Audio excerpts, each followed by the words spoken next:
ሰላም የጂኦስፓሻል ቤተሰቦች እንደምን አላችሁ? ይህ ለአራተኛ ዓመት የጂኦግራፊና አካባቢ ጥናት ተማሪዎች ለመውጫ ፈተና ወይም ኤግዛም መዘጋጃ የሚያገለግሉ ጥያቄዎችን በተከታታይ እየሰራን ይገኛል። ዛሬ የምንሰራው ማፕ ሪዲንግ ኤንድ GIS questions በተመለከተ በማፕ ሪዲንግ ከGIS ጋር የተያዙ ጥያቄዎችን በብዛት የምንሰራ ይሆናል። ከጥያቄዎቹ ጋር ተያይዞ የተለያዩ ማብራሪያዎችን የምሰጣችሁ ይሆናል። ለዩቲዩብ ቻናሉ አዲስ ከሆናችሁ ሰብስክራይብ ማድረግ አትርሱ። ጥያቄ ካላችሁ ላኩልኝ። ይህ ቪዲዮ ጠቃሚ ነው ብላችሁ ካሰባችሁ ለሌሎች እንዲደርስ ሼር ማድረግ እንዲሁም የዩቲዩብ ቻናሉን እንዲያድግ ሰብስክራይብ እንዲያደርጉ ለጓደኞቻችሁ ሪከመንድ እንድታደርጉ በትህትና ጠይቃለሁ። እንጀምር። Question number 95. Blank occurs when the rainfall rate is greater than the infiltration capacity. A. Return flow. B. Saturation overflow. C. Through flow. D. Harsh-shorn over land flow. እንግዲህ ጥያቄው ምንድነው የሚለው በአንድ አካባቢ የሚጥለው የዝናብ መጠን ወደ ውስጥ ከሚሰርገው የውሃ መጠን ከበለጠ ምን አይነት ፍሰት ይፈጥራል ይላል። ሪተርን ፍሎው ይላል። ሪተርን ፍሎው ማለት ምን ማለት ነው የሚለውን ስናይ water is crucial for life. It is used for farming, for crop production, for animal rearing, for industry, for towns and community. Moreover, it helps for environmental and river health management.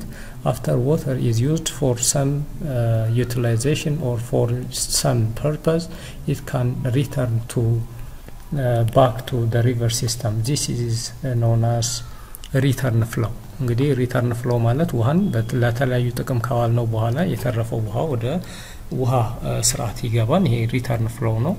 saturated overflow ማለት ደግሞ አፈር የሚፈልገውን ያክል ውሃ ከወሰደው በኋላ ሳቹሬት ከሆነ በኋላ ውሃው ወደ ውስጥ መስረጉን ትቶ ይፈሳል። ስለዚህ ካሉት አማራጮች መካከል መልሱ የሚሆነው ዲ ይሆናል። Question number 96. Which one is not a factor for controlling groundwater? ከሚከተሉት አማራጮች መካከል የግራውንድ ዋተርን የሚቆጣጠረው የትኛው ነው? የሚቆጣጠረው ያልሆነው የትኛው ነው? ይሄ ቶፖግራፊ ይሄ የግራውንድ ዋተርን ይቆጣጠራል። ሬንፎል የዝናብ መጠን የግራውንድ ዋተር ሌቨል ከፍ እንዲል ወይም እንዲቀንስ አስተዋጽኦ ያደርጋል። ካችመንት ካራክተሪስቲክስን እንዲሁ። ስለዚህ መልሱ የሚሆነው ኢቫፖሬሽን ነው። Question number 97. Within the hydraulic balance equation, the flows consists of all except እንግዲህ የዋተር ባላንስ ኢኩዌሽን ወይም ሃይድሮሎጂካል ባላንስ ኢኩዌሽን የሚባል ኢኩዌሽን አለ። ከዚህ ኢኩዌሽን ውስጥ ያልሆነው የትኛው ነው የሚለው ስለ ሃይድሮሎጂካል ወይም ስለ ዋተር ባላንስ የተወሰነ ነገር ልበላችሁ። As you know, water balance equation is a function of R plus I plus IF plus ET. So P is precipitation, R is surface runoff, I is infiltration, IF is interflow, ET is evapotranspiration. ስለዚህ እነዚህ እንደምታዩቸው P አለ precipitation, surface runoff አለ, infiltration አለ, interflow አለ, evapotranspiration አለ። ስለዚህ ጥያቄው ምንድነው የሚለው የሃይድሮሎጂካል ባላንስ ኢኩዌሽንን ለመስራት እንደ ኮምፖነንት ማንጠቀመው ኢንፊልትሬሽን ሬንፎል አለ ቤዝ ፍሎ ረንኦፍም አለ። ስለዚህ ቤዝ ፍሎ ከነዚህ ውጪ ያለ ነገር ነው ማለት ነው። Question number 98. As you move further away from equator towards the pole, less sun is received during the year and temperature become colder. This is due to A. altitude, B. latitude, C. sunshine, D. ocean current, E. distance from the sea. ጥያቄው ምንድነው የሚለው አንድ ሰው ከምድር ወገብ ተነስቶ ወደ ዋልታዎች እየራቀ ሲሄድ የሚደርሰው የብርሃን መጠን ወይም የሙቀት መጠን እየቀነሰ ይሄዳል። ይሄ የሆነበት አበይት ምክንያት በምንድን ነው? altitude ከባህር ጠለል በላይ ያለው ከፍታ ስለሆነ ይሄ አይሆንም። ሰንሻይንም አይሆንም። ኦሽን ከረንት አይሆንም። ዲስታንስ ፍሮም ዘ ሲ አይሆንም። ስለዚህ ላቲቲዩድ ነው። ላቲቲዩዱ ከ0 ዲግሪ ተነስተን ወደ ዋልታዎች ስንጠጋ ስንጠጋ እየጨመረ ይሄዳል ስለዚህ the incoming solar radiation from the sun becomes slanting and the energy that is addressed at the pole is become minimum ስለዚህ መልሱ የሚሆነው latitude ነው question number 99 which greenhouse gases has the highest contribution for ozone layer depletion ከሚከተሉት የግሪን ሃውስ ጋዞች መካከል ለኦዞን ንጣፍ መሳሳትና ለኦዞን ንጣፍ መሸንቆር ከፍተኛውን አስተዋጽኦ የሚያበረክተው የትኛው ነው A carbon dioxide B methane or CH4 C nitrous oxide D chlorofluorocarbon እንግዲህ ለኦዞን መሸንቆር ዋነኛውን አስተዋጽኦ የሚያበረክቱት የክሎሪን የፍሎሪን እና የካርበን ጋዞች ናቸው ስለዚህ መልሱ D ይሆናል Question number 100. One of the following greenhouse gases occur only due to human activity. ከሚከተሉት የግሪንሃውስ ጋዞች መካከል ወይም የሙቀት አማቂ ጋዞች መካከል በሰው ልጆች ብቻ የሚፈጠረው የትኛው ነው ይላል ስለዚህ ስለ ግሪንሃውስ ጋዞች ለማየት ሃይድሮፍሎሮካርበን የሚባሉት Hydrofluorocarbons are synthetic gases used in various industrial applications such as for refrigerator and air conditioning. Hydrofluorocarbon የሚባሉ ጋዞች በሰው ልጅ የሚሰሩ ሲሆኑ ለተለያዩ ኢንዱስትሪዎች ግብአት የሚያገለግሉ ናቸው ቤቶችን ለማቀዝቀዝ ለፍሪጅ ይጠቀማሉ they are potent greenhouse gases and are entirely human made እነዚህ ሃይድሮፍሎሮካርበን የሚባሉት ጋዞች ሰው ሰራሾች ናቸው ነገር ግን ሚቴን ካርበን ዳይኦክሳይድ ዋተር ቬፐር እነዚህ ስናያቸው ደግሞ የተፈጥሮ ጋዞች ናቸው ማለት ነው So አማራጮቹን ስናይ ሚቴን ካርበን ዳይኦክሳይድ ዋተር ቬፐር ሃይድሮፍሎሮካርበን የሚሉት አማራጮች ናቸው ስለዚህ መልሱ ማብራሪያ እንደሰጣችሁ ሃይድሮፍሎሮካርበን የሚለው መልስ ነው Question 101 blank occurs when air is warmed during the daytime and rays በቀን ጊዜ incoming solar radiation from the sun becomes intense and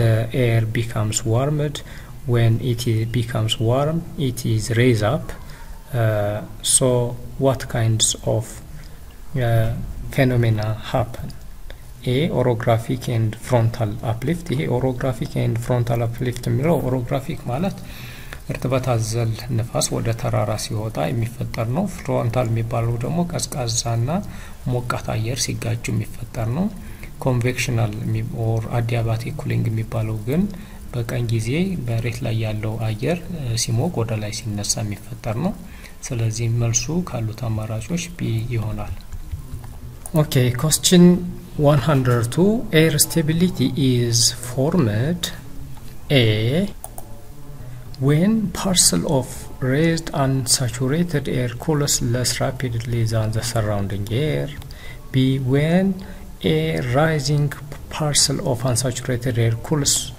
more rapidly than the air surrounding C when a rising parcel of unsaturated air warms more rapidly than the air surrounding D when the rising parcel and the surrounding air densely in balance so the answer is when the raised parcel and the surrounding air densely is balanced balance saturated air ወይም የተረጋጋ አየር ወይም የሚፈጠረው Question 103 greenhouse gases that play dominant role for global warming is A carbon dioxide B water vapor C methane D nitrous oxide እንግዲህ ሁሉም ለዓለም የአየር ንብረት ለውጥና የዓለም የሙቀት መጠን መጨመር የራሳቸውን አስተዋጽኦ ያበረክታሉ ነገር ግን ዶሚናንት የሆነ ሮል የሚጫወተው ካርበን ዳይኦክሳይድ ነው ማለት ነው ስለዚህ carbon dioxide is one of the dominant contributors for the global warming nowadays in the world so carbon dioxide can be emitted from different industries or it can be generated from the natural phenomena like volcanic activities landslide and the like so The typical answer for this question is A, carbon dioxide. Question 104. Imagine that you measured the moisture concentrate on the air and you get relative humidity of. Okay, question 104. Imagine that you measured the moist content of air and you get relative humidity of 85%. This value shows the air is saturated. No. B, the air is moist but not completely saturated. Yes. The air is dry. No. D, A and B are correct. So the typical answer is B.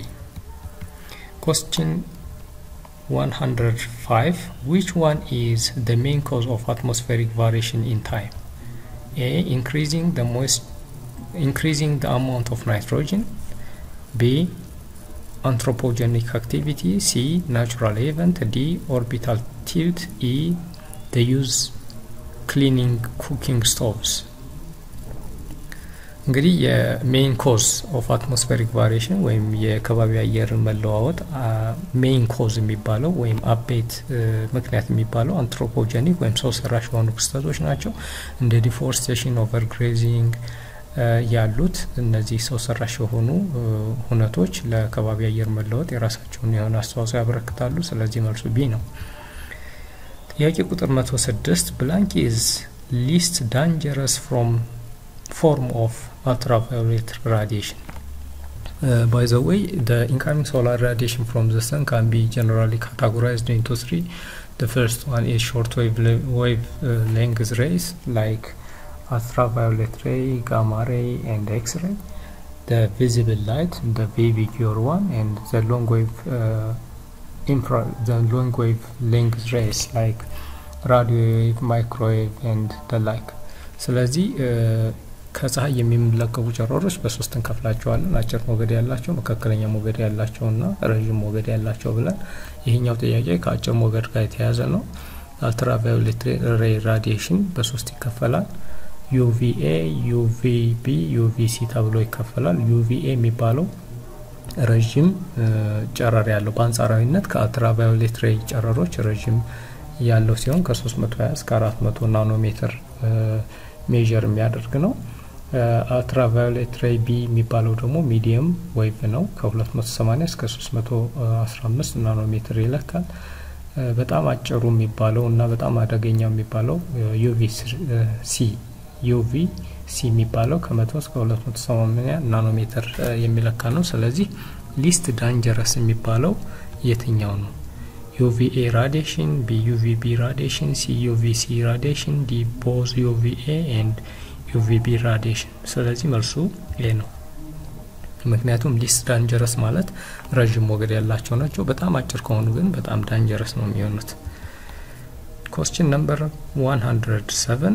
One is not true for temperature change within a change in elevation. ያው እንደሚታወቀው ከፍታ ሲጨምር ሙቀት ይቀንሳል። ስለዚህ ሪሌሽንሺፕ ወይም ግንኙነት ትክክል ያልሆነው የትኛው ነው የሚል ነው። At a normal condition temperature will decrease within increasing altitude. ይሄ ትክክል ነው። ከፍታ ሲጨምር በኖርማል ኮንዲሽን ሙቀት ይቀንሳል። B, on average increasing of 1 kilometer in elevation will result decreasing of temperature by 6.4 degree centigrade. ይህም ትክክል ነው። C, in adiabatic lapse rate in each 156 meter altitude the temperature will decrease by 5 degree Celsius. D, in weight adiabatic lapse rate as the altitude increase by 1 kilometer the temperature will decrease by 9.8 degree Celsius. So the answer is C. እዚህ ጋር ምንድነው መያዝ ያለብን? adiabatic lapse rate የሚባለው ወደ ላይ በ1 ኪሎ ሜትር ዲስታንስ 10 ዲግሪ ሴንቲግሬድ ሙቀት ይቀንሳል።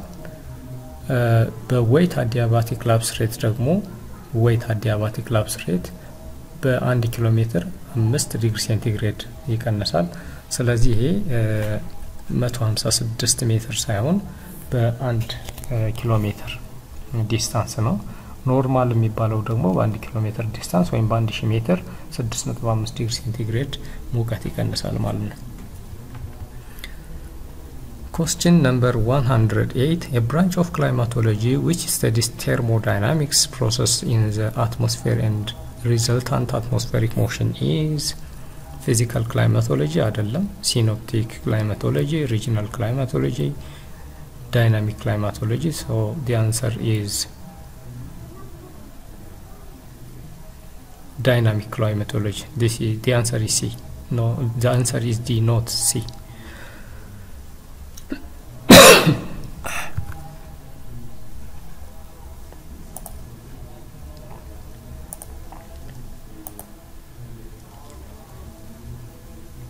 Okay, question number 108. A branch of climatology which studies the thermodynamic processes in the atmosphere and the resultant atmospheric motion is A.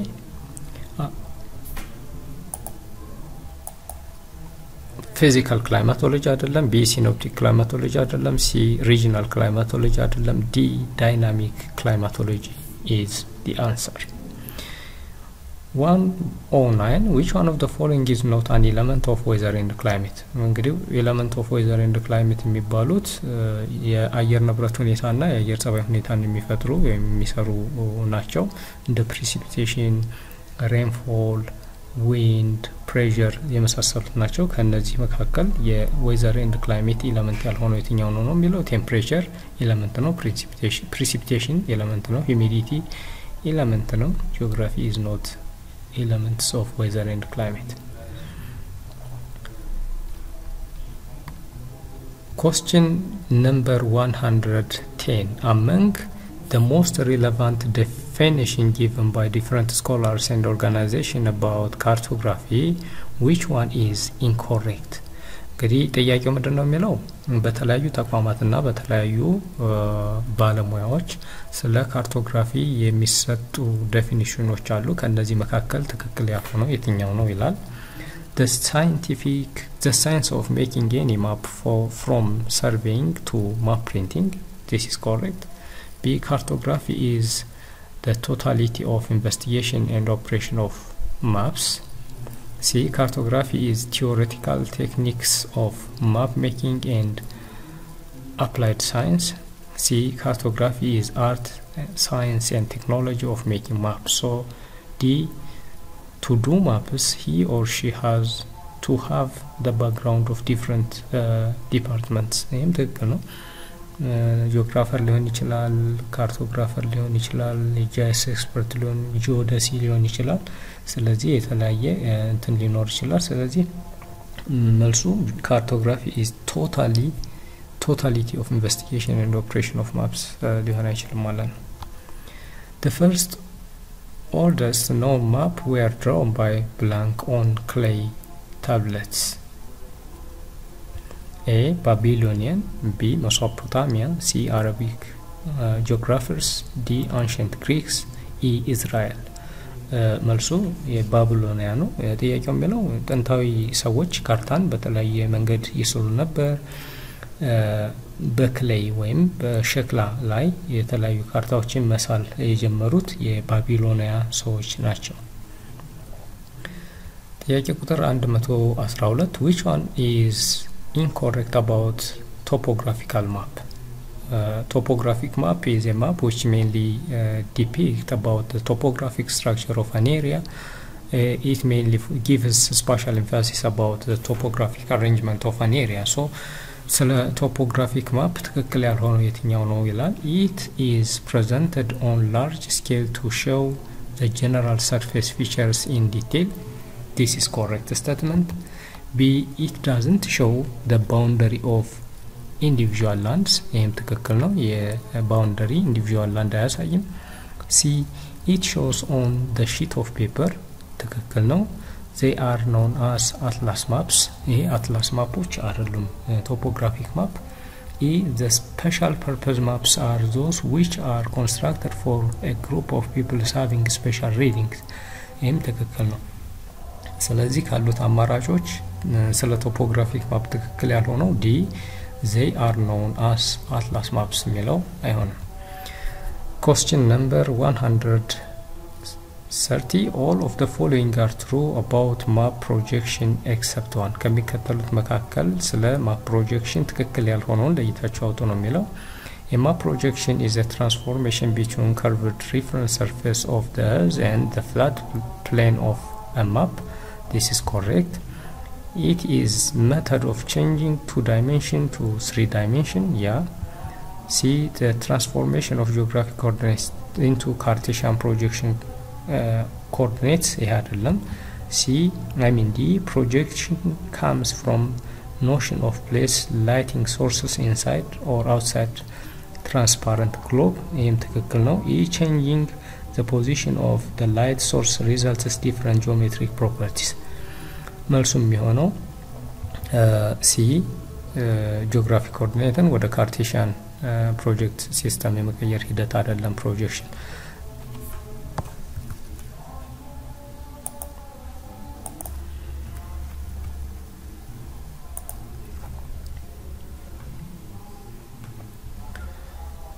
Okay, question number 113 all of the following are true about map projection except ከሚከተሉት አማራጮች መካከል ስለ map projection ትክክል ያልሆነው የትኛው ነው ይላል A. Map projection is a transformation between curved reference surface of the earth and the flat plane of the map. Map projection ማለት 3-dimensional የሆነውን ሉል ወደ 2-dimensional ወደ ወረቀት የመቀየር ሂደት ነው ይሄ ትክክል ነው It is a method of changing 2-dimensional into 3-dimension.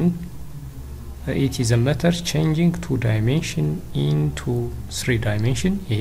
አይደለም. C. The transformation of geographic coordinate system into Cartesian project system. ይሄ ትክክል ነው. Projection comes from notion of place of a light source inside or outside transparent globe.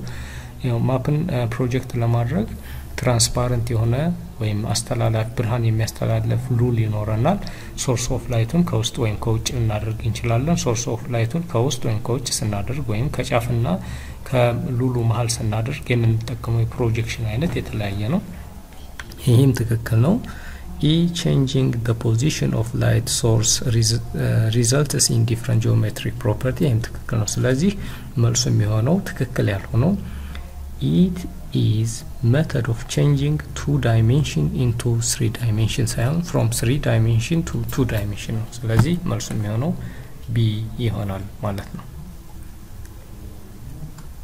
መልሱ ይሄኛው B ነው የሚሆነው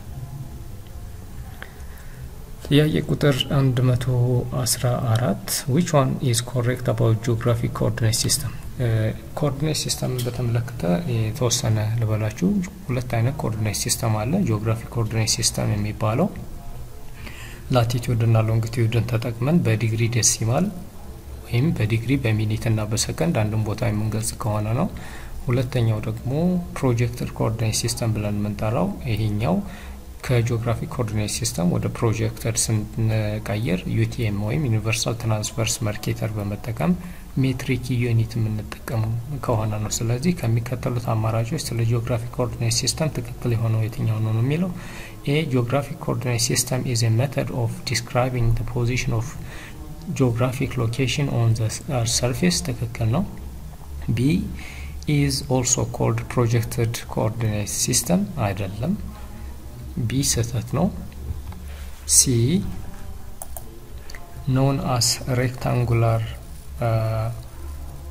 coordinate system ይሄም ስህተት ነው also universal transverse marketer እየተባለ ይጠራል ይላል እነዚህ ሶስቱ ስህተት ናቸው መልሱ A ይሆናል ይሄኛውም ስህተት ነው Cartesian coordinate system አይደለም the answer is simply A ጥያቄ ቁጥር 115 Which one is incorrect about universal transverse marketer? A. Conformal equal area cylindrical projection. B. It creates 60 zone around the world. ዓለማችን 60 ዞን አላት 60 ዞን ደግሞ እያንዳንዱ 6 ዲግሪ ልዩነት አለው The position are measured using easting and northing. The measurement in meter instead of latitude and longitude. ይሄ ትክክል ነው። ሜትር ዩኒት ነው። D. The transverse Mercator projection is used with the cylinder in 80 position. E. Universal transverse Mercator zone are divided into 20 latitude bands. ይሄም ትክክል ነው። ስለዚህ መልሱ የሚሆነው D ነው። Which one is not true about datum? They are reference systems that describe the size and shape of the Earth. B. A datum is a set of values that define the position of the spheroid relative to the center of the Earth. C. All datums are global, good average accuracy around the world. D. All local datums align its spheroid to closely fit the surface in the particular area. E. Hundreds of different datums have been used for frame the position of description. ያው ዳተም ማለት ሪፈረንስ ፖይንት ማለት ነው። እነዚህ ትክክል ናቸው። ትክክል ያልሆነው all datums are globally good average accuracy around the world ይላል። ስለዚህ ሲ መልስ ነው። Question 117. Who was the first ancient Greek scholar to draw the map of the known world? A. Eratosthenes. B. Anaximander. C. Pythagoras. D. Ptolemy. E. Hecatus. እዚህ ጋር እንግዲህ ኤራስቶስቴንስ አይሆንም፣ ፓይታጎረስ አይሆንም፣ ፕቶሎሚ አይሆንም። ሊሆን የሚችለው ሄካተስ እና አናክሲማንደር ነው። ለመጀመሪያ ጊዜ የዓለምን ካርታ የሰራው አናክሲማንደር የሚባል የግሪክ ካርቶግራፈር ነው። ኋላ ከ15 አመት በኋላ ደግሞ ሄካተስ አሻሽሎ ሰርቶታል ማለት ነው። ስለዚህ መልሱ ቢ ይሆናል። Which one is correctly matched? Map accurate scale model for the Earth. True model of the Earth globe ነው እንጂ ማፕ አይደለም። B. Map portable easily for transport. ይሄ ትክክል ነው። Globe can show the whole world. ያ ግሎብ ዓለምን the whole world ያሳያል። ነገር ግን ለቪዥዋላይዜሽን ከጀርባ ያለው የሉል ክፍል ሊታይ አይችልም። Map cannot show small details. It depends on the scale of the map. small detail የሚያሳዩ ካርታዎች አሉ።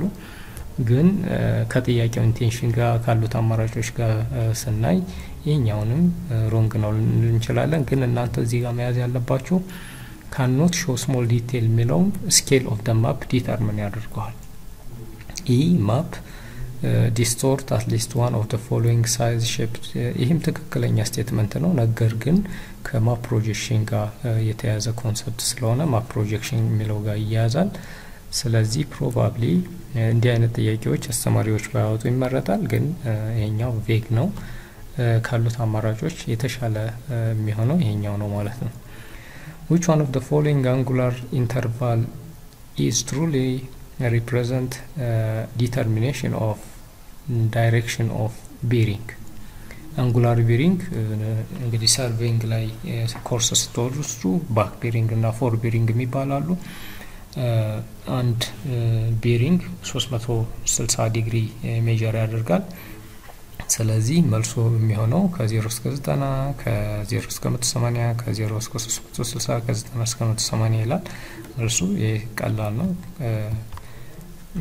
ሲ ይሆናል ማለት ነው። So the answer is simply this is C. ጥያቄ ቁጥር 120 which one is not the impact of ICT technology on cartography? የአይሲቲ ቴክኖሎጂ ከካርቶግራፊ ጋር ያለውን ግንኙነት በማየት የአይሲቲ ቴክኖሎጂ በካርቶግራፊ ላይ ያሳደረው ተጽዕኖ ወይም ፖዚቲቭ ኢምፓክት ያልሆነው የቱ ነው? ኮምፓስ ኤንድ ማች ሌተር ማግኔቲክ ስቶሬጅ ዲቫይስ ይሄ ትክክል ነው። ቢ development of computer software, this is correct. C. The emergence of analog cartography, this is not correct. D. The use of remote sensing satellite imagery in map making. E. The emergence of applied geography. So the answer is simply the emergence of analog cartography. analog ማለት ትራዲሽናል የሆነ ማለት ነው፣ ዲጂታል ያልሆነ። ጥያቄ ቁጥር 121 when we want to overlap different data layers in one data frame. Which one of the following is correct layer arrangement in ArcMap from the top to bottom? Yeah, ArcGIS ላይ ያለ ጥያቄ ነው። ArcGIS ወይም ArcMap ከከፈታችሁ በኋላ ፊቸሮች በሁለት ይከፈላሉ፣ ኮንቲኒየስ እና ዲስክሪት ፊቸር። ኮንቲኒየስ ፊቸር ሁሉ ጊዜ ሪፕሬዘንት የሚደረጉት በራስተር ዴታ ሌየር ነው። ዲስክሪት ፊቸሮች ደግሞ ወይም ስፔሲፊክ ባውንደሪ ያላቸው በፖይንት በላይን እና በፖሊገን ወይም በቬክተር ነው ሪፕሬዘንት የሚደረጉት። ArcMap ላይ ስትጠሩ ደግሞ ፖይንት ላይን እና ፖሊገን ይኖረናል። ArcMap ላይ ስንደረድራቸው የትኛውን አቀማመጥ ይይዛሉ ነው። ስለዚህ ኤ ላይን ፖሊገን ፖይንት ላይን ፖሊገን ፖይንት ከሆነ ፖይንት ከስር ከሆነ ፖይንቱ ይሸፈናል። ስለዚህ ይሄ አይሆንም። ቢ ፖሊገን ፖይንት ላይን ፖሊገኑ ከላይ ከሆነ ፖይንት እና ላይኖቹን ይሸፍናል። ይሄም አይሆንም። ሲ ፖይንት ላይን ኤንድ ፖሊገን የሚለው ትክክል ነው። ሶ the answer is C point line and polygon። 122ኛ ጥያቄም ከጂአይኤስ ጋር የተያዘ ጥያቄ ነው። which one of the following geoprocessing tool is equivalent to clip for raster data? ያው ArcGIS ላይ ቬክተር ዴታዎችን ለመቁረጥ የምንጠቀመው ክሊፕ የሚባል ጂኦፕሮሰሲንግ ቱል ላይ ያለን መሳሪያ ነው። ነገር ግን ራስተር ዴታን ክሊፕ ለማድረግ የምንጠቀመው አርካታሎግ ArcMap እና ArcToolbox የሚባሉ አሉ። ስለዚህ ArcToolbox ላይ ስፓሻል አናሊስት ቱልቦክስ ላይ እሱን ከፍተን ኤክስትራክሽን የሚላለ ከዛ ኤክስትራክት ባይ ማስክ የሚለውን በመጠቀም ራስተር ዴታዎችን መቁረጥ እንችላለን። በፈር ማለት ለምሳሌ አንድ ወንዝ ይሄ ወንዝ ቢሆንና ከወንዙ በ5 ሜትር ወይ በ20 ሜትር ዲስታንስ ሴትልመንት እንዳይኖር ቢባል ይሄን ለመከለል የምንጠቀምበት ነው በፈር። ኢንተርሴክት ማለት ደግሞ ሁለት ነገሮችን ኢንተርሴክት ለማድረግ የምንጠቀምበት ነው። ሲምፕሊ ግን ይሄኛው ኤክስትራክት ባይ ማስክ የሚለው መልስ ይሆናል። ጥያቄ ቁጥር 123 among the following alternative which one is an application that allows you to organize, edit, rename, delete spatial data set? ArcGIS ሶስት ክፍሎች አሉት፣ ArcMap፣ ArcCatalog እና ArcToolbox። ArcMap የሚባለው ወይም ArcView ብለን የምንጠራው ይሄ የቆየው ቨርዥን ነው። ArcMap የምንለው ካርታዎችን ለመስራት የምንጠቀምበት ነው። ArcCatalog ደግሞ ስፓሻል ዴታችንን አሬንጅ ለማድረግ የምንጠቀምበት ነው። ArcToolbox የምንለው ደግሞ ስፓሻል ዴታችንን አናሊሲስ ለመስራት ክሊፕ ለማድረግ ዲዞልቭ ለማድረግ ኢንተርሴክት ለማድረግ የተለያዩ ስፓሻል አናሊሲስ ለመስራት የምንጠቀምበት ነው። ስለዚህ ኦርጋናይዝ ለማድረግ ኤዲት ለማድረግ ሪኔም ለማድረግ ዲሊት ለማድረግ የምንጠቀመው ArcCatalog የሚባለው ነው። Question number 124 the construction of aerial feature by extending outward from point line or polygon feature over a specific distance is known as A clip, B buffer,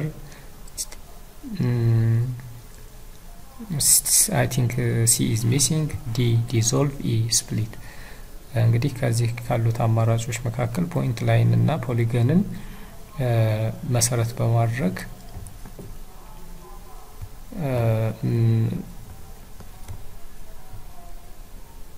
በስፔሲፊክ ዲስታንስ ደሊኔት ለማድረግ የምንጠቀመው በፈር ነው።